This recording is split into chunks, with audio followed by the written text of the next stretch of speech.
नमस्कार, मी मनीषा जयप्रकाश। आपण पाहत आहात लोकसंदेश न्यूज। पाहूया आजच्या सविस्तर घडामोडी।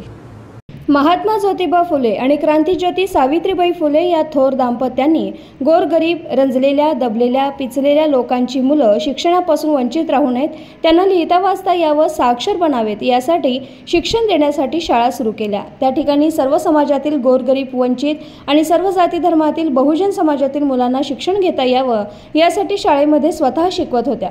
यामध्ये अनेक विद्यार्थी उपस्थित होते, मात्र काही विशिष्ट समाजातील लोकांना ही मुलं शिक्षण घेऊन आमच्या पुढे जातील अशी भीती मनात निर्माण होऊन त्यांची शाळा बंद पाडण्याचे प्रयत्न केले। तरी देखील महात्मा ज्योतिबा फुले आणि क्रांतिज्योती सावित्रीबाई फुले यांनी वंचित घटकातील मुलांना शिक्षण देऊन त्यांना त्यांच्या पायावर उभं करून शिक्षण देण्याचं काम चालूच ठेवलं।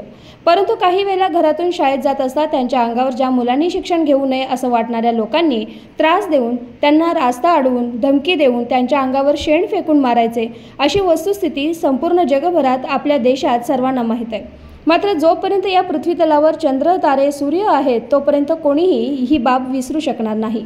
तीही की महात्मा ज्योतिबा फुले आणि क्रांतिज्योती सावित्रीबाई फुले यांचा वारस स्वतःला समजणारे महाराष्ट्र राज्याचे कॅबिनेट दर्जाचे मंत्री आपलं कॅबिनेट मंत्रीपद राहावं म्हणून उपमुख्यमंत्रीपद देवेंद्र फडणवीस यांच्या सांगण्यावरून ओबीसी समाज आणि मराठा समाज यांच्यात फूट पाडून समाजात तेढ निर्माण करण्याचं काम नामदार छगन भुजबळ करत आहेत। त्यांनी भूतकाळात केलेला भ्रष्टाचार बाहेर पडू नये आणि जर निघाला तर मला जेलमध्ये टाकतील या भीतीपोटी जालना इथं झालेल्या ओबीसी मेळाव्यामध्ये मराठा समाजाच्या आरक्षणाचे जनक सन्माननीय मनोज जरांगे पाटील आणि मराठा समाजावर खालच्या भाषेत टीका त्यांनी केली। महात्मा ज्योतिबा फुले आणि क्रांतिज्योती सावित्रीबाई फुले यांच्यावर अन्याय झालेल्याचा विशिष्ट लोकांनी त्रास दिल्याच्या त्यांच्या बोलण्यातून दिसून येत नव्हतं। यावरूनच छगन भुजबळ यांना मागील काही घडलेल्या घटनांचा विसर पडलेला दिसत आहे। यांचा अपमान होईल असे वागले आहेत। क्रांतिज्योती सावित्रीबाई फुले यांच्या शाळेत जाण्याच्या वेळेला त्यांच्या कपड्यावरती शेण टाकणाऱ्या लोकांचे छगन भुजबळ यांनी शेण खाऊ नये अशी माहिती आणि असा घणाघात मराठा स्वराज्य संघाचे राज्य प्रवक्ते माननीय संतोष पाटील यांनी पत्रकार बैठकीमध्ये केला आहे। एकेकाळी रंजलेल्या, गंजलेल्या, दबलेल्या, पिचलेल्या व बहुजन समाजातील मुलं शिक्षण घेत नव्हती, अज्ञान राहत होती, त्यामुळे ते विकास करू शकत नव्हती।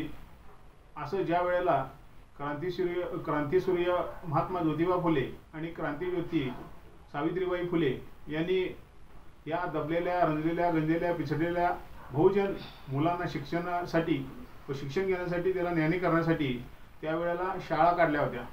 त्यावेळेला काही विशिष्ट समाजातील लोकांना त्यांनी खूप विरोध केला होता, कारण ही मुलं शिकली सवरली तर हे आपल्या पुढे जातील म्हणून त्यांना ज्या वेळेला क्रांतिज्योती सावित्रीबाई फुले घरातून मुलांच्या शिक्षणासाठी ते शाळेत जात असतानाही त्यांना त्यांचा अपमान केला जाईल, त्यांना हीन दर्जाची वागणूक दिली जाईल, त्यांना वेडेवाकडे बोलले जाईल आणि तथापि त्यावेळेला त्यांच्या अंगावर शेणही फेकून मारले आहे। अशा या विशिष्ट समाजातील लोकांच्या बरोबर नामदार सन्माननीय भुजबळ साहेब आता हे आहेत आणि त्याच बहुजन समाजातील लोकांवर ते आगापिछा करून बोलत आहेत।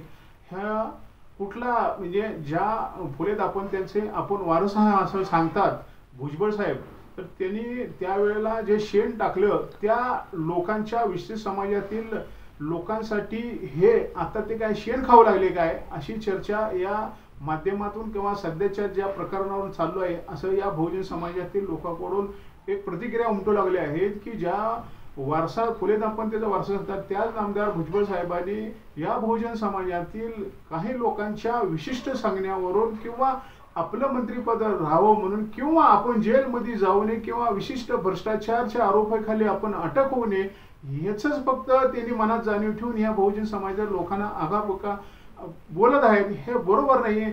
हे वक्तव्य भुजबळ साहेबांनी भविष्य काळात असं करू नये, कारण आपण बहुजन समाजातील ज्यांचा वारसा सांगतो त्यांच्या पिढीतील आपण आहात आणि बहुजन समाज एक राहिला तरच भविष्य काळामध्ये सर्वांचा विकास होईल।